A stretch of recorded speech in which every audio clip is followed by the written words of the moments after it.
forest at midnight held secrets that daylight would never understand. Roots twisted like arthritic fingers through the damp earth, and the canopy above was so thick that even the moon's pale glow couldn't penetrate its depths. This was a Blackwood domain, territory that belonged to only one being, a creature of legend and terror whispered about in fearful tones across 3 counties. Illyra stumbled through the undergrowth, her small hand gripping her mother's coat with desperate urgency. At 7 years old, she was already learning that the world was not a kind place, though nothing prepared her for this night. Behind them, the sounds of pursuit grew louder, shouts of angry men on horseback, torches cutting through the darkness like vengeful eyes. "Keep running, baby," her mother, Catherine, whispered urgently, though her voice was strained with pain. A bullet had grazed her shoulder an hour ago, and the loss of blood was making her movements increasingly erratic. They had stumbled away from the village, away from the only life they'd known, because Catherine had made a terrible mistake. She had witnessed something she shouldn't have, seen the magistrate's men burying something in the dead of night near the old well. A body, a girl, the same girl who had gone missing 3 weeks prior, the one everyone was told had run away. Catherine had been out gathering herbs for her remedies when she'd seen them, and the magistrate's son had seen her seeing them. Now there was a price on her head, and they were running for their lives into the one place everyone said was worse than death, Blackwood territory. Illyra's bare feet were cut and bleeding, her nightgown torn in a dozen places. She was tired, so tired, and her mother's breathing had become shallow and ragged. The sound behind them seemed to multiply. Horses whinnying, men cursing, the metallic click of weapons being readied. "Mama, I'm scared," Illyra whimpered, tears streaming down her dirt-smudged face.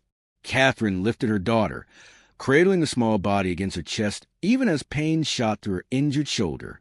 "I know, sweetheart. I know, but we have to keep going. We have to reach." A gunshot cracked through the night air, and Catherine stumbled, nearly falling. The bullet had missed her this time, but just barely. They were running out of time, running out of options, and running out of places to hide. That's when Illyra saw it, a structure through the trees, massive and dark and impossibly grand.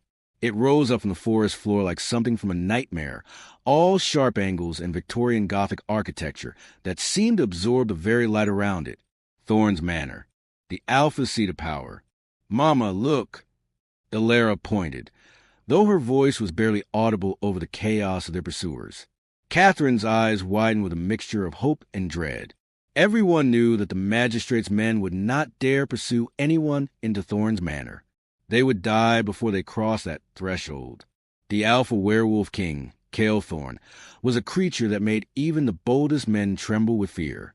The stories about him were legion, tales of his brutality, his dark hunger, his absolute dominion over everything that dwelt within his territory. But a quick death at the hands of a monster was perhaps preferable to the slow torture that awaited them at the magistrate's hands. Catherine found a burst of strength she didn't know she possessed and ran toward the manor, her daughter clutched tightly against her chest. Behind them, the torches grew brighter, the voices angrier. The front gates of Thorne's Manor loomed before them. 2 massive iron things, adorned with wolves frozen in mid-snarl. Catherine slammed her palm against the gates, and they swung open as if they'd been waiting for her. It was as if the manor itself had been expecting them. She staggered through, barely making it 10 feet inside before her legs gave out entirely. She collapsed on a flagstone floor of an enormous entrance hall, her daughter tumbling from her arms, but landing safely on a plush rug. The gates slammed shut behind them with a sound like thunder. Outside, the magistrate's men pulled their horses to a halt, the animals rearing and whinnying in panic at the proximity to the manor. One brave soul, or perhaps one foolish enough, raised his gun toward the gates. He never got the chance to fire. A low growl emanated from somewhere in the darkness beyond those iron bars, a sound so primal and terrible that it seemed to vibrate through bone and blood alike. The horses bolted, and the men followed, screaming as they fled back toward the village. They would tell stories for years about the thing they'd heard that night, about the way the gates had seemed to close on them with malicious intent, about the ancient fury contained in that single sound. Inside the manor, the entrance hall was lit by candles that seemed to burn with an eerie blue flame. The walls were lined with dark wood and hung with paintings of wolves and moonlit forests. Everything about the space screamed danger and power in equal measure. Ilara sat up slowly, her small body trembling. Her mother lay unconscious a few feet away, blood pooling beneath her shoulder. The little girl looked around the vast, terrifying space, and then she did the only thing she could think of. She opened her mouth and screamed for help. Please, please, somebody help. My mama, she's hurt. Please, please help my mom. Her voice echoed through the corridors of Thorne's manor, reaching into shadowed corners and vaulted ceilings. For a long moment, there was nothing but silence. Ilara's screams grew more desperate, her small body racked with sobs. Then, slowly, a shadow began to coalesce at the top of the grand staircase. The figure that descended was impossibly tall, draped in darkness that seemed to cling to him like a second skin. His hair was black as midnight, his skin pale as moonlight, and his eyes burned with an amber light that was almost hypnotic. Cale Thorne moved with the predatory grace of something not entirely human, each step deliberate and controlled. Ilara should have been terrified. Every instinct screamed at her to run, to hide, to do anything but remain in the presence of this creature. But desperation overrode fear, and she straightened up, her small chin trembling but determined. Please, she whispered, her voice small and fragile in the vastness of the hall. Please help my mom. She's bleeding. She's hurt. Please don't let her die. Cale's eyes, those terrible, beautiful eyes, fixed upon the child. He stopped on the final step, examining her with an intensity that seemed to strip away all pretense and reach into her very soul. No one had ever looked at him with anything but fear or hunger for power. Yet this child, this tiny human with tear-stained cheeks and bleeding feet, looked at him with nothing but desperate hope. How did you come to my door, little one? His voice was like distant thunder, each word weighted with centuries of loneliness and darkness. We were running, Ilara said, her voice shaking but steady. Bad men were chasing us. My mama said they'd hurt us, that they'd kill us. She's brave, my mama. She tried to protect me. Please, I'm begging you. Please help her. I don't care what happens to me, but please don't let her die. Something flickered across Cale's face, a muscle twitching along his jaw, a subtle change in his expression that might have been confusion or something deeper. He descended the remaining steps and approached the fallen woman, his movements cautious, as if afraid that sudden motion might shatter something precious. He knelt beside Catherine, his long fingers hovering over the wound in her shoulder. With a gesture, servants seemed to materialize in the shadows, their origins unclear, their loyalty absolute. Within moments, Catherine was being carefully carried away, medical supplies summoned from places unknown. Cale remained kneeling where Catherine had been, his gaze distant and unfocused. Ilara watched him with a child's directness, unclouded by the prejudices that would have made an adult recoil. What is your name? Cale asked, his voice softer now, though no less powerful. Ilara, the child replied. Ilara Marrow, and my mama is Catherine Marrow. Catherine, Cale repeated, as if testing the name on his tongue. A name like moonlight and starlight combined. He looked at the small girl with an expression of such complexity, pain and wonder and hunger all intertwined, that it seemed impossible such emotions could coexist within a single being. He reached out and gently brushed away her tears, his touch careful and precise, as if she were made of glass and might shatter at any moment. You shall stay here, he commanded, and it was not a question but a decree. Both of you, you are under my protection now. The magistrate's men would not dare challenge my domain. You are safe. Thank you, Ilara whispered, and then, exhausted beyond measure, she closed her eyes and collapsed against the alpha's chest. Cale caught her easily, his expression unreadable as he held the sleeping child. He remained there for hours, watching the small rise and fall of her breathing, feeling the warmth of her tiny body against his cold, dark heart. He had not permitted himself such feelings in 300 years, not since the curse had transformed him into this creature of shadow and fury. But as he held Catherine Marrow's daughter, something within him began to awaken, something dangerous and beautiful and utterly unpredictable. By morning, Catherine Marrow would wake in a bed of silk and velvet, her wound tended by mysterious hands.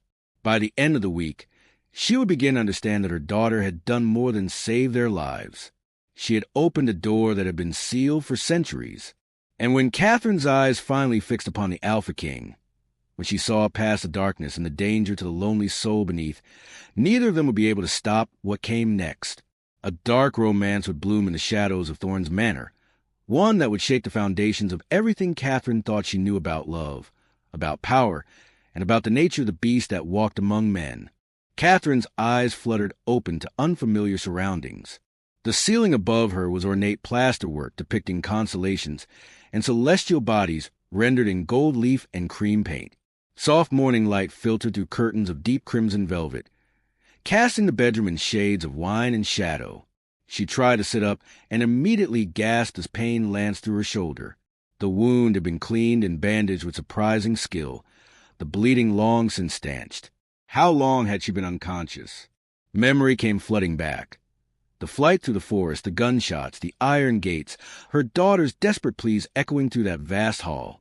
Ilara! Catherine's voice came out hoarse and strained. She threw off the silk coverlet and swung her legs over the side of the bed, fighting through the dizziness that threatened to overwhelm her.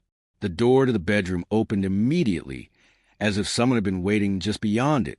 A woman entered, tall and severe, with silver-streaked hair pulled back in a tight knot.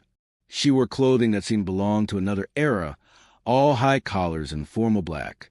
"You should not be moving," the woman said, her accent indeterminate, her tone brooking no argument. "The master has given orders that you are to remain in bed for 3 days. Your wound requires rest." "I need to see my daughter," Catherine said firmly, ignoring the wave of nausea that accompanied the words. "Where's Ilara? What have you done with her?" "The child is safe," the woman replied, moving toward Catherine with surprising speed and firmly, but gently pushing her back onto the bed. "She sleeps in the nursery wing, tended by the best caretakers in the manor. The master himself watched over her through the night." Catherine's eyes widened. "The master? You mean the Alpha King, yes," the woman said. She adjusted Catherine's pillows with efficient movements. "I am Mrs. Thorne.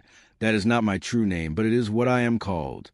I have served the master for 60 years, and I tell you this. In all that time, I have never seen him concern himself with anything as he has concerned himself with your daughter. He sat in the chair beside her bed for hours, watching her sleep. He has given orders that her every comfort is to be provided." Catherine lay back slowly, processing this information. The Alpha, the creature of legend, the dark king who ruled this territory with an iron fist, had watched her child sleep. The thought was both reassuring and deeply unsettling. "I want to see her," Catherine said, "and I want to thank him, properly, for saving our lives." Mrs. Thorne's severe expression softened almost imperceptibly. "The master does not often receive thanks. He is not accustomed to gratitude. But you may see your daughter.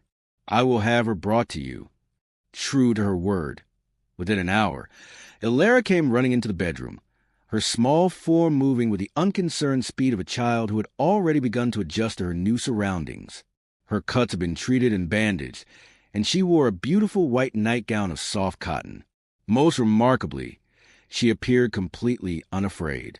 "Mama!" she cried, climbing up onto the bed and burying herself in Catherine's arms. "Mama, it's so big here. There are more rooms than in the whole village. And there's a library with books as tall as me, and a kitchen with a stove that could cook for 100 people, and—" "Shoo! Baby shoo!"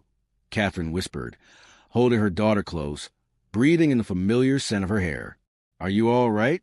Did anyone hurt you? Did they treat you kindly? Everyone is so nice." Ilara said enthusiastically, "There's a lady named Alice who showed me the gardens, and there's a man named Thomas who brought me sweets, and the tall man, the one with the scary eyes. He was nice, too. He asked if I was warm enough. He said I could have anything I want to eat." The tall man. Kale. Catherine's heart performed an odd, complicated movement in her chest. This creature she'd heard about only in whispered warnings and fearful tales had been kind to her child, had cared for her. "Ilara," Catherine said carefully, "that tall man, he's a master of this house. His name is Kale. You must be very respectful to him. Understand? He's done us a great kindness." "I know," Elara said solemnly. "He told me his name. He said I could call him Mr. Kale, and that if I ever needed anything at all, I should come find him. He has the most beautiful eyes, Mama, like amber, like the honey Mrs. Edith makes, but all glowy and golden. He looked sad, though, really, really sad." Catherine's breath caught. She had seen those eyes herself, that terrible, magnificent amber gaze that seemed to burn with the weight of centuries. And it was true, there had been sadness there, a loneliness so profound that it had made her chest ache in recognition. Over the next 3 days, as Catherine recovered, she gradually came to understand the structure of Thorne's Manor. It was vast beyond comprehension, with wings that seemed to extend endlessly in all directions. The servants moved quietly and efficiently, anticipating needs before they were voiced.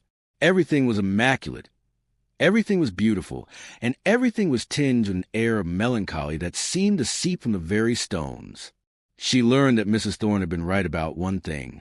The Alpha, Kale, had indeed given orders that both she and Elara were be treated with the utmost care. Every meal she was served was perfectly prepared. Every medicine administered with precision. When she complained of boredom on the second day, books began appearing in her room. When she mentioned that her feet were sore, a servant appeared with soft slippers. But Kale himself remained absent. It was Elara who finally provided the explanation, returning from her morning explorations with important news.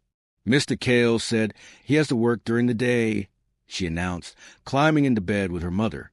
"He said he has a lot of responsibilities and that he couldn't come see us until tonight. He asked if that was all right. I told him it was fine."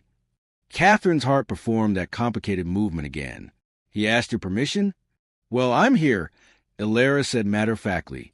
"So I suppose he needs to know if I mind. He seems to care about that, about what people think. Even though he's scary-looking, he's actually quite nice. I don't understand why people in the village said such mean things about him." That night, as the sun descended beyond the forest and darkness began to settle over Thorne's Manor, Catherine found herself standing at the window of her room, watching the transformation of the landscape. The manor seemed to come alive at night, candles being lit in dozens of rooms, creating a constellation of warm light against the velvet darkness. There was a knock at her door. Catherine's breath caught. She smoothed her hair, which Mrs. Thorne had helped her wash and arrange that morning, and straightened the borrowed robe she wore over her nightgown. "Come in," she called. Kale entered, and Catherine was struck anew by the sheer presence of him. In daylight, filtered through servants' descriptions and the safety of distance, she could almost convince herself he was merely a man. But here, in the intimate space of her bedroom, illuminated by the golden glow of the lamp, he was undeniably something other. He moved with deliberate care, as if afraid his natural grace might startle her. "I trust you're recovering well," he said, his voice carrying that peculiar quality of distant thunder. "The wound?" "Much better," Catherine replied. "Your care has been exceptional. I cannot thank you enough for what you've done for us." "For Elara, the child saved herself," Kale said quietly. "She came to my door with courage most warriors do not possess. Most humans, when they encounter me, see only the monster. She saw something else." He paused, his amber eyes studying her face with an intensity that made her skin prickle. She saw a being capable of helping her, of protecting her. There is wisdom in that. Catherine found herself unable to look away from those luminous eyes. "She's not afraid of you." "No," Kale agreed. "She is not." "Most people are," Catherine said. She meant it not as an accusation, but as an observation, as a truth they both already understood. "Yes," Kale said. He moved toward the window, his silhouette framed against the night sky. "Fear is the natural response to that which is different, to that which is dangerous. I have made peace with it, though there was a time when I railed against it." He looked back at her. "But you are not afraid." It was not a question, and Catherine had to consider the answer carefully. Was she afraid? She should be. Every rational part of her mind screamed that she should be terrified of this creature, that she should be planning an escape, that she should be protecting her daughter from him. But the truth was more complicated. "No," she finally said. I'm not afraid. Or perhaps I am, but it's not the fear that should be. It's the fear of... She hesitated, searching for the right words. The fear of feeling something I shouldn't feel. Cale's expression shifted subtly, something flickering across his face like lightning in a distant sky. What do you feel, Catherine Merrow? The sound of her name in his mouth was dangerous. It carried weight and intention, as if each syllable had been chosen with careful deliberation. Gratitude, she said, and then more quietly. And curiosity, and something I don't have a name for. Cale turned fully to face her, and in the lamplight, she could see that his eyes were no longer the cold, predatory gold she had glimpsed in the entrance hall. Instead, they burned with something warmer, more complex, a need so profound that it took her breath away. I have not permitted myself to feel curiosity in 300 years, Cale said, nor anything resembling hope. Your daughter's innocence cracked something within me that I thought had calcified beyond repair. He paused, and when he spoke again, his voice was barely above a whisper. And now you stand before me, and I find myself feeling things I cannot name either, things that are dangerous to both of us. Why? Catherine asked. Why are they dangerous? Because I am what I am, Cale replied, a creature born of darkness and magic, cursed by forces older than kingdoms. I have been alone for so long that I no longer know how to be anything else. And you are light and softness and all the things that should not coexist with my nature. He reached out, and Catherine did not pull away as he gently brushed a strand of hair from her face. His touch was cool but not cold. It was the coolness of moonlight on skin, of autumn nights and whispered secrets. I am not a good man, Catherine, he continued. I have done terrible things in my long existence. The darkness in me runs deeper than the forest that surrounds this place.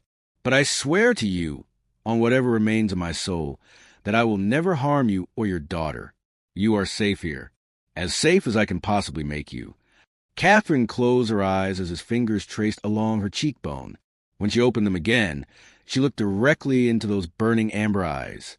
I believe you, she said. And she did.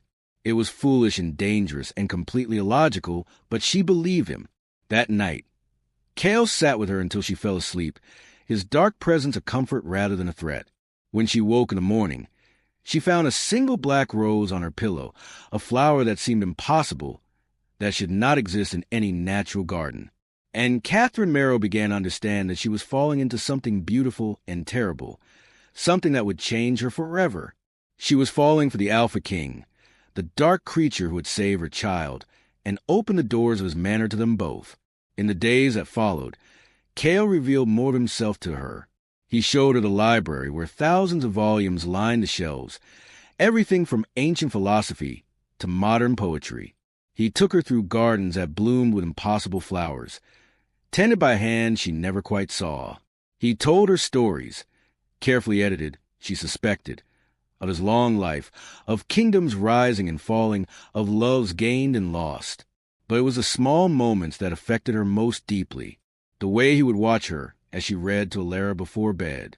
The careful attentiveness he showed to her preferences, her comfort, her opinions. The vulnerability he occasionally allowed to slip through his armor, moments when his ancient loneliness was visible in the curve of his shoulders and the haunted depth of his eyes.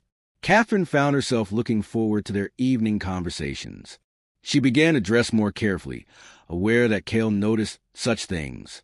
She started wearing her hair down, the way his eyes seemed to follow the movement of it. She caught herself smiling at things he said, found herself laughing more freely than she had in years. And slowly, inevitably, something shifted between them. The air became charged. Conversations that began as philosophy turned into something more intimate. Glances held a fraction too long.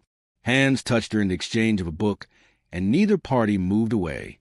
Alara, perceptive in the way of children, noticed. I think Mr. Cale likes you, Mama, she said one afternoon matter-of-factly.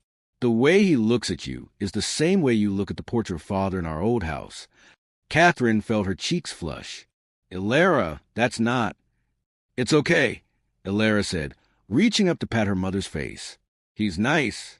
I like him, and he makes you happy. You smile now. You didn't smile much before. It was true. Catherine hadn't realized how much the weight of their old life, the fear, the struggle to survive, the constant wariness, had worn upon her until it was lifted. Living in Thorne's manor, protected by Cale's power and presence, she had begun to come alive again, and the transformation was intimately connected to the Dark King who ruled this strange domain. One evening, as Catherine sat in the library surrounded by candlelight and the familiar smell of old paper and leather, Cale found her. "I have a question," he said, settling into the chair opposite hers, "and I ask it with full understanding that you may refuse to answer. Why did your daughter come to my door? Not physically, but why her and not you? Why did she have the courage to approach me when you might have sought shelter elsewhere?" Catherine considered the question carefully. Because children see the world differently than adults do. They don't filter their perceptions through fear and prejudice and rumor. Elara saw a tall man who could help. She didn't see a monster. She saw someone powerful enough to protect her, and she trusted in that power. "And now," Cale asked softly, "what do you see now?" Catherine met his gaze without flinching. "I see a man. Yes, a man, despite everything you are, who has been terribly alone. I see strength and darkness and sadness all woven together into something complex and beautiful. I see someone who is trying very hard to be better than the world has told him he is." Cale's expression was unreadable, but his hands gripped the arms of his chair with enough force to leave marks in the mahogany. "You should not look at me that way," he said, his voice rough. "You should not speak to me with such understanding. It makes it harder to remember why I cannot have this." "Cannot have what?" Catherine whispered. "You," he replied, and the word seemed to cost him everything. Love, companionship, the kind of happiness that has never been meant for creatures like me. Catherine rose from her chair and crossed to him. She knelt in front of him, ignoring the sharp intake of his breath as she took his cold hand between her warm ones. "Why not?" she asked. "Why can't it be? We're here. We're both here in this manor, sheltered from the world. Why can't we choose happiness?" "Because I am cursed," Cale said, pain raw in his voice.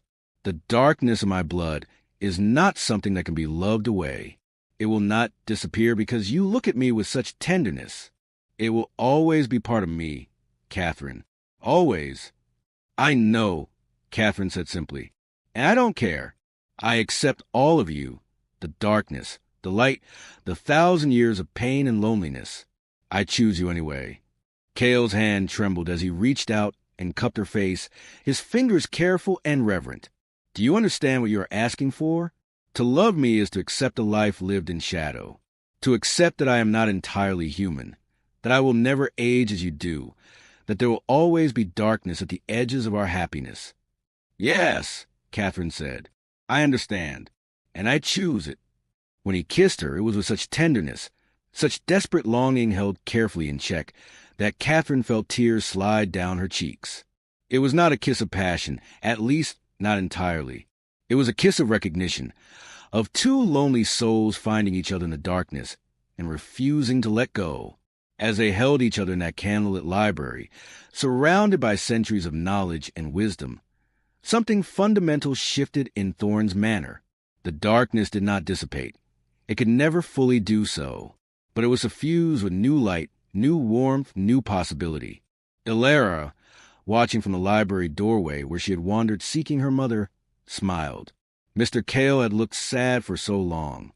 It was nice to see him smile. Nice to see her mama smile like that, too. In the shadows of the manor, the curse that had bound Cale for 300 years did not break. But for the first time in centuries, it began to crack. Love had found its way into his domain, brought on the small feet of a desperate child, and now deepened by the courage and compassion of a woman who saw past his darkness to the man beneath. The dark romance that was beginning to bloom would not erase what he was, but it would give him something he had thought forever lost, a reason to hope. The seasons turned, and Thorne's manor transformed beneath the influence of Catherine's presence. Winter came with snow so pristine and pure that it seemed to cleanse even the darkest corners of the estate. Spring followed, bringing with it blooms of impossible beauty in gardens that should not have thrived in such shadowed soil. The season seemed to acknowledge a shift in the manor's heart, a softening, a warming, a gradual emergence from the cold grip of centuries. Illyra grew and flourished. At 7 years old, turning 8, she had become a creature of the manor itself, running through corridors and climbing marble staircases with the freedom and joy of a child who had never known true fear. The servants adored her, spoiling her with treats and fine clothing.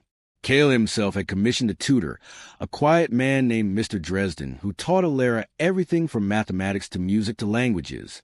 The child blossomed under such attention, her natural intelligence flowering like one of the impossible roses in Cale's gardens. But it was Catherine who had truly transformed Thorne's Manor. She had begun, within the first weeks, to establish a routine that brought order and warmth to the vast estate.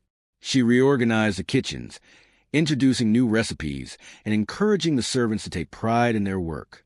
She opened windows to let in sunlight and fresh air, earning odd looks from Mrs. Thorne, but no actual objections. She began to spend time in the gardens, working alongside the groundskeepers to prune and cultivate, learning the names and stories of every flower and tree. Most importantly, she had brought joy into a place that had known only duty and shadow for 300 years. Catherine and Cale had settled into a relationship that was complex and beautiful and utterly unconventional. They shared dinners where conversation ranged from philosophy to literature to the simple details of their days. They spent evenings in the library, she reading while he worked on correspondence or reviewed documents related to the estate. They walked through the gardens together, hands intertwined, speaking in low voices about dreams and fears, and the future they were both afraid to fully imagine. But they did not sleep together. Not yet. It was a restraint that seemed to come from Cale, a careful boundary he maintained with almost painful precision. When Catherine asked him about it, he would only shake his head and hold her close, kissing the top of her head with infinite tenderness. "I will not take that step until I am certain you truly understand what it would mean," he told her. "Until the bond between us is so strong that nothing, not fear, not doubt, not the darkness of my nature, could break it." Catherine accepted this, though it cost her. Her feelings for Cale had grown into something so profound and all-consuming that it sometimes frightened her. She loved him with a passion that burned through her, leaving her breathless and aching. It was the kind of love that was dangerous in its intensity, the kind that could destroy her if he ever turned away from her. But he didn't turn away. Instead, he worshipped her with careful devotion, showing his love through actions rather than words, though his words were beautiful enough to make her weep. It was on a spring evening, as they walked through a rose garden beneath the sky, painted in shades of lavender and rose gold, that everything changed. "I've been thinking," Cale said, his fingers intertwined with hers, "about the future, about what comes after all of this." Catherine's heart quickened. "What do you mean?"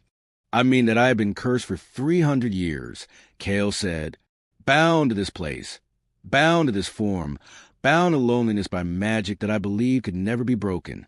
The curse was laid upon me by a woman I loved and betrayed.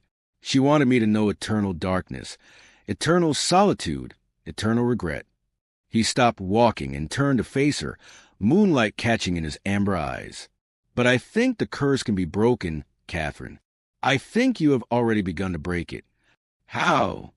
Catherine asked, though something in her heart already knew the answer. "True love," Cale said simply. "Love freely given, willingly received, understood, and accepted despite all flaws and darkness. The curse was born of betrayal and pain. It can only be broken by something equally powerful, the opposite force. Love, pure and true and willing to embrace all that I am."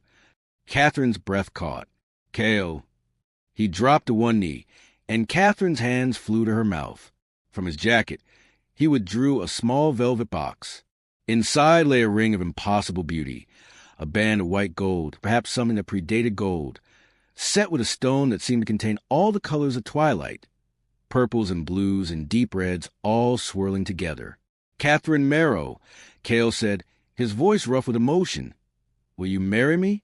Will you bind yourself to me, not as a guest in my manor, not as a woman I have saved, but as my wife, as my equal, as the light that has brought my dark world back to life?" Tears streamed down Catherine's face. She had known this was coming, on some deep level, but the reality of it still took her breath away. "Yes," she whispered. "Yes, Cale, I will marry you." He rose and slipped the ring onto her finger, and it fit perfectly, as if it had been waiting for her all along. When he kissed her, it tasted of promises and possibilities, of a future that only weeks ago would have seemed impossible. The wedding was a small affair, held in the manor's grand ballroom, which had been transformed into something resembling a fairy tale. Flowers bloomed from every surface, impossible blooms of pure white and deep crimson and colors that didn't have names. The servants of the manor were dressed in their finest, and they lined the hallway as Catherine walked forward, her dress a masterpiece of white silk and delicate lace that Mrs. Thorne had somehow procured. Ilara walked ahead of her, strewing petals of deep red roses with an expression of solemn concentration. At the altar, for Cale had brought in a priest from the village, a brave man who showed no fear of the dark manor or his master. Cale waited. He was dressed in black, as always, but the cut of his clothes was precise and formal, befitting a wedding. He looked almost human in the candlelight, almost like a man rather than a creature of darkness. But his eyes, those beautiful amber eyes, revealed his true nature. They burned with an intensity of emotion so profound that Catherine almost stumbled. The ceremony was short and traditional, with elements of older rites that Cale seemed to know from his long existence. When the priest asked if anyone objected to union, there was a moment of profound silence, and then Ilara raised her hand. "I object," she announced in her serious child's voice. Everyone turned to stare at her in shock. Catherine's heart nearly stopped, but Ilara continued, in all seriousness, "I object to this being so short. It should be longer. There should be more pretty words." Cale made a sound, half laughter, half something deeper and more primal, and even the stern-faced priest could not suppress a smile. He extended the ceremony, adding some of the more elaborate words from other traditions, and Ilara nodded approval. When it came time to exchange vows, Cale took Catherine's hand. "I cannot offer you a normal life," he said, his voice carrying through the ballroom. "I cannot offer you a future without shadow, without darkness, without the weight of my curse potentially returning, if ever my heart should falter. But I can offer you this. 300 years of solitude have taught me the value of what I now hold. I will love you with the fierce devotion of someone who has been given a second chance at life. I will protect you with every ounce of power I possess. I will honor you and cherish you and never, ever take for granted the miracle of your presence in my life." Catherine's voice shook as she spoke her own vows. "I promise to see you not as the darkness or the curse or the monster that others fear. I promise to see you as the man who opened his doors to a desperate child and a terrified mother. I promise to stand beside you in shadow and in light, to face whatever comes with courage, and to love you with all of my heart, for as long as breath remains in my body." When they kissed as husband and wife, it was to cheers and applause. Even the servants, usually so formal and reserved, allowed their happiness to show. That night, in the master bedroom of Thorne's manor, Cale and Catherine consummated their marriage. It was slow and tender and filled with a reverence that transcended the physical act. Cale moved with such care, such worry that he might hurt her, that Catherine had to take his face in her hands and make him meet her eyes. "I trust you," she whispered. "I know you, Cale. Every darkness in you, every shadow. And I love all of it, all of you." And in the darkness of the manor, lit only by moonlight filtering through the windows, they made love with the intensity of two people who had found each other across impossible odds. When it was over, Cale held her close, his face buried in her hair, his arms around her as if she might disappear if he let go. "I feel it," he murmured against her skin. "The curse breaking. It's like chains falling away. Like 300 years of weight lifting from my shoulders." Catherine smiled against his chest. "Then we truly did it. We broke the curse with love." "No," Cale said, and she could hear the smile in his voice. "You broke it. Your courage, your compassion, your willingness to see past the darkness. That is what saved me, Catherine. You saved me."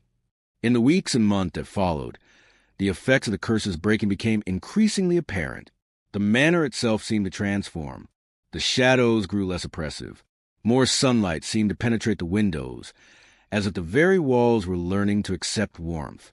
The gardens bloomed with even greater intensity, producing flowers and fruits that had never grown before. But perhaps most significantly, Cale began to change. His eyes, though still that beautiful amber, became warmer, less predatory. He moved with less of that controlled tension, more of the natural grace that came from release. The servants, who had served him out of duty and fear, began to do so out of genuine affection.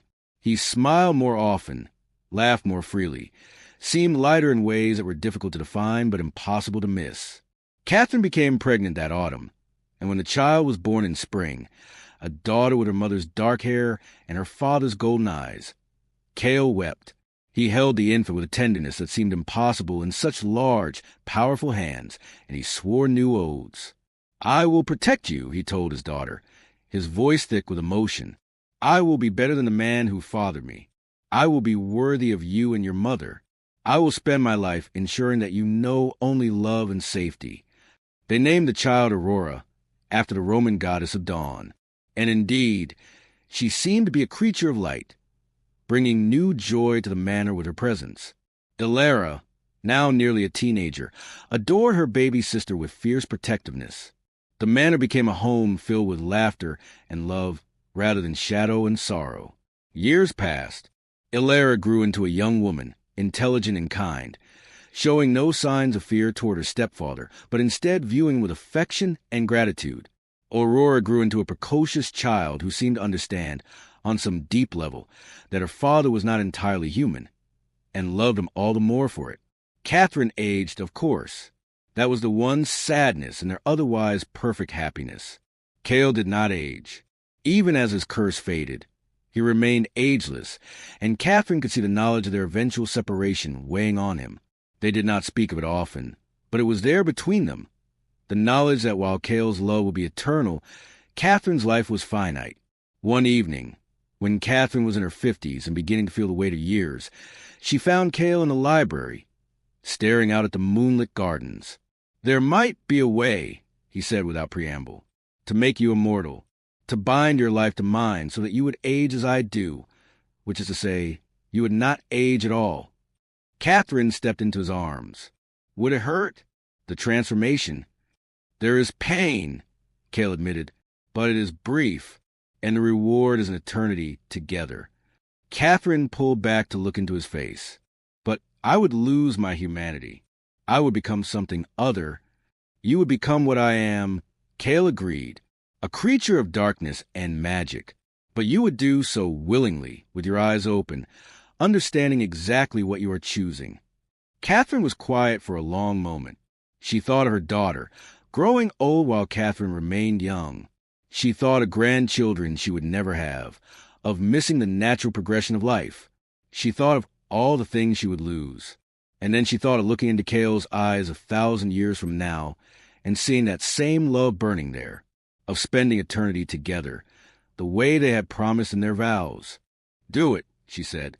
"Transform me. Bind me to you. I choose you, Cale. I choose this.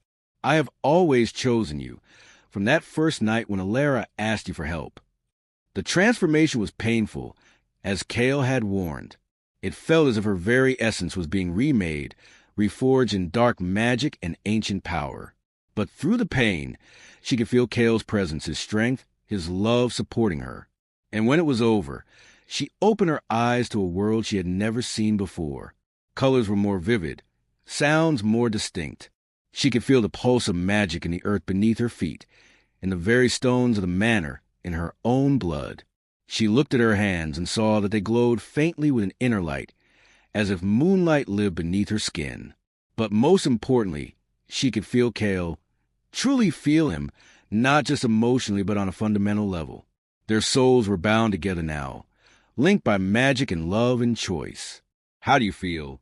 Cale asked, and his voice was gentle as always. "Like I've come home," Catherine replied.